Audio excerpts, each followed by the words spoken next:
बताएं।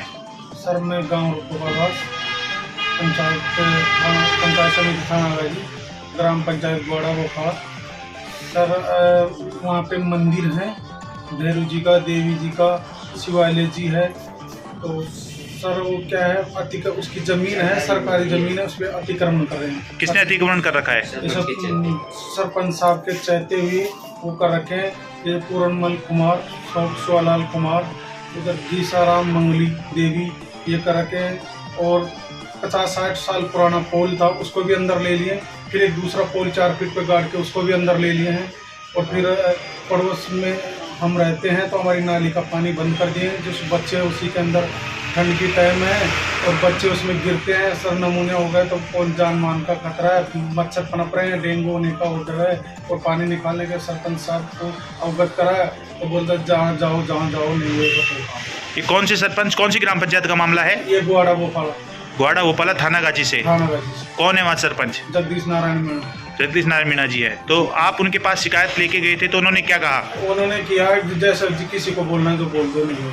तो आपने इसके लिए एसडीएम को, एसडीएम साहब के पास गया, तहसीलदार साहब के पास गया, सीओ साहब के पास गया, कलेक्टर साहब के पास गया। तो वहाँ क्या आपकी सुनवाई हुई? उन्होंने बोला आपकी कार्रवाई करवाएंगे सरपंच साहब से। और चुनाव वहाँ पे जयपुर भी गया था मैं पंचायत में।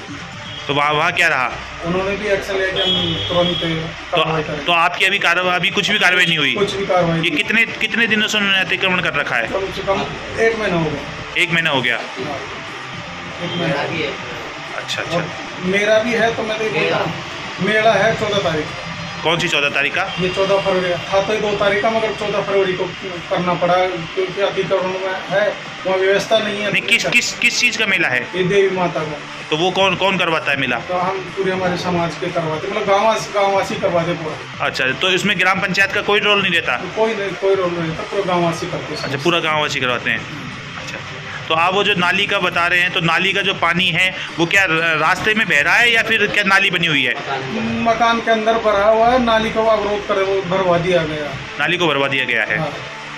ठीक, ये किसने, ग्राम पंचायत ने भरवाया है या जो आप बता रहे हो जो पड़ोसी हैं उन्होंने भरवाया है? उनके इशारे पे पड़ोसियों ने भर दिया। अच्छा, उनके इशारे पे पड़ोसी ने भर दिया। हाँ। अच्छा, जिससे आमजन को परेशानी हो रही है। आमजनों को परेशानी है। स्कूल के बच्चे वहीं से गुजरते हैं, कभी गिर जाते हैं, किसी का हाथ 1-2 बार तो हाथ फ्रैक्चर हो गया, किसी का सिर फूट जाता है। पानी निकलने की जगह नहीं है, किसी का क्या हो जाता है। लेडीजें हैं जैसे उधर से पशुओं के लिए चारा निकालने के लिए आती हैं, तो वो कभी कभार वो गिर जाती है। पूजा करने आता है वो फिसल के गिर जाते हैं। निकासी नहीं है, पानी का अवरोध कर रखे हैं वो लोगों ने। और ज़्यादा धमकी देते हैं, अगर ज़्यादा कुछ किया तो ST-SC के केस में, बलात्कार केस में फंसा देंगे, ये वो तो बोलते हैं। आपका नाम? मेरा नाम जुगल किशोर कुमार, निवासी रुपवाबास। ठीक है सर, क्या प्रकरण है, क्या कौन सी ग्राम पंचायत से हैं, सारी जानकारी आप बताएं। सर मैं ग्राम पंचायत गोड़ा बोपाला का निवासी ग्राम रुपवाबास का हूँ, हल्द्राम जानेंद्र। उसमें चुनाव हुए थे 6/10/2020 में सरपंच पद के, जिसमें जगदीश नारायण मीणा जी, सनोप कन्यालाल मीणा साहब नॉमिनेशन फोरम में अपने संतान संबंधी तत्व छुपाते हुए गलत अल्पनामा पेश किया, जिसमें चुनाव आयोग की गाइडलाइन की अवहेलना की गई। और चुनाव पद के क्या गलत अल्पनामा दिया था उन्होंने? संतान की, जबकि ऑलरेडी उसकी 6 संतान जी, जिनकी जन्म तिथियां छुपा के 10वीं बोर्ड की मार्कशीट में लोकेश जो छठा बच्चा है उसकी 16/9/1996 है जन्म तिथि, 10वीं मार्च। सारे डॉक्यूमेंट में यही है।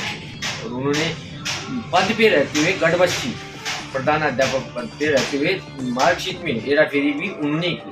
अच्छा, जो वर्तमान सरपंच है वो जो प्रधानाध्यापक रहा था, उससे रिटायरमेंट है जी, उन्होंने पद पे रहते हुए अपने पद का दुरुपयोग भी किया जी, और वर्तमान में भी पद का दुरुपयोग कर रहा है जी। तो आपने इसकी शिकायत कहाँ की थी? मैंने साहब इनकी शिकायत के बारे में निर्वाचन अधिकारी क्षेत्रीय थाना गाजी SDM साहब को, कलेक्टर साहब को, CO साहब को, संभागीय आयुक्त साहब को, निर्वाचन आयोग को, प्रधानमंत्री जी तक भी शिकायत की है और उनके लेटर भी आए हैं, राष्ट्रपति जी के भी आए मेरे पास। संबंध में तो राष्ट्रपति जी, प्रधानमंत्री तक आपने शिकायत की, तो हाँ। शिकायत के बाद क्या परिणाम निकला? क्या परिणाम- सरकार ने इसकी ओर ध्यान नहीं दिया? ध्यान नहीं दिया।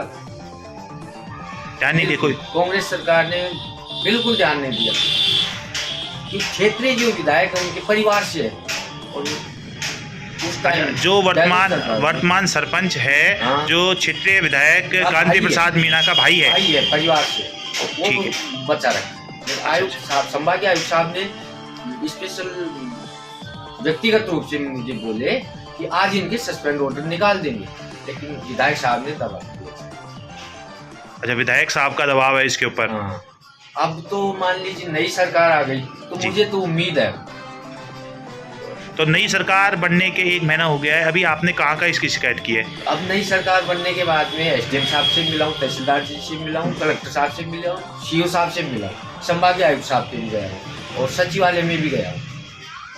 तो अभी क्या वहाँ क्या रहा है? अब कुछ उम्मीद बढ़ी है उनके पास, फोन फान भी करें सीओ साहब, एसडीएम साहब से भी फोन आए, ये तो मुझे पक्का मालूम है। कल वो भी अलवर भग के गए हैं इसी पे। तो आप सरकार से क्या उम्मीद रखते हैं, क्या चाहते हैं सरकार से? मैं तो यही चाहता हूँ कि जो आदमी दोषी है और वो पद पे रहने का उसको अधिकार ही नहीं है, चुनाव आयोग की गाइडलाइन की अवहेलना हुई है सरासर।